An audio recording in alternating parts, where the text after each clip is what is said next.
நேயர்களுக்கு வணக்கம். இன்றைய வீடியோவிலே சந்திர அதியோகம் என்ற தலைப்பிலே அந்த யோகத்தை பற்றி உங்களிடம் பேசுகிறேன்.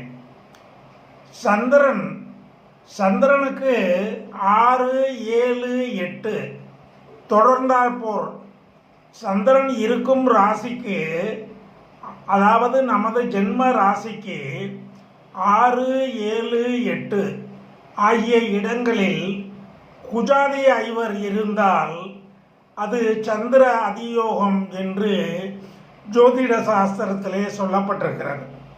குஜாதி ஐவர்கள் என்பது 5, அதாவது ராகு, கேது, சூரிய, சந்திரர்கள் தவிர இதர 5 கிரகங்கள் தான் குஜாதி ஐவர் என்று ஜோதிட சாஸ்திரத்திலே சொல்லப்பட்டிருக்கிறது.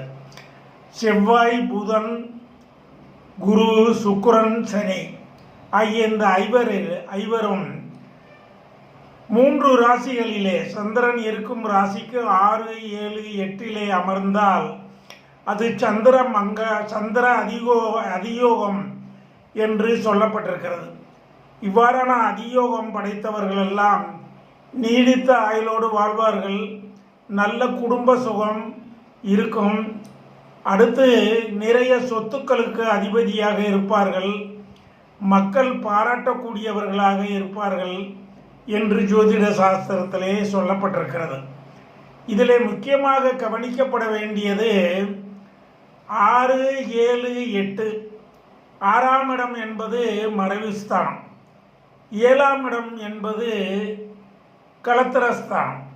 7ஆம் இடத்திலே சுக்கிரனோ குருவோ இருந்தால் ஏதாவது ஒரு கிரகம் இணைந்திருக்க வேண்டும் என்று ஜோதிட சாஸ்திரத்திலே சொல்லப்பட்டிருக்கிறது.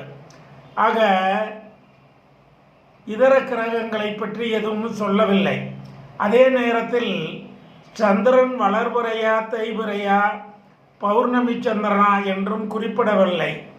எனவே சந்திரனுக்கு பொதுவாக பௌர்ணமி முடிந்து 5 நாட்கள், 20 நாட்கள், மொத்தம் பௌர்ணமியிலிருந்து 20 நாட்கள் சந்திரனுக்கு ஒளி மங்காது என்று ஜோதிட சாஸ்திரத்திலே சொல்லப்பட்டிருக்கிறது. பௌர்ணமிக்கு பின்னாலும் 5 நாட்கள் சந்திரனுடைய கலைகள் குறையாது என்று தெரிவிக்கப்பட்டுள்ளது. அதை வேண்டுமானால் நேயர்கள் எடுத்துக்கொள்ளலாம். ஆனால் குறிப்பாக சந்திரனுக்கு 6, 7, 8 குஜாதி ஐவர்கள் இருக்க வேண்டும் என்றுதான் சொல்லப்பட்டிருக்கிறது. அது பௌர்ணமி சந்திரனா, வளர்வரை சந்திரனா, தேய்வரை சந்திரனா என்று குறிப்பிடவில்லை என்பதையும் நேயர்களுக்கு தெரிவித்துக் கொள்ளுகிறேன்.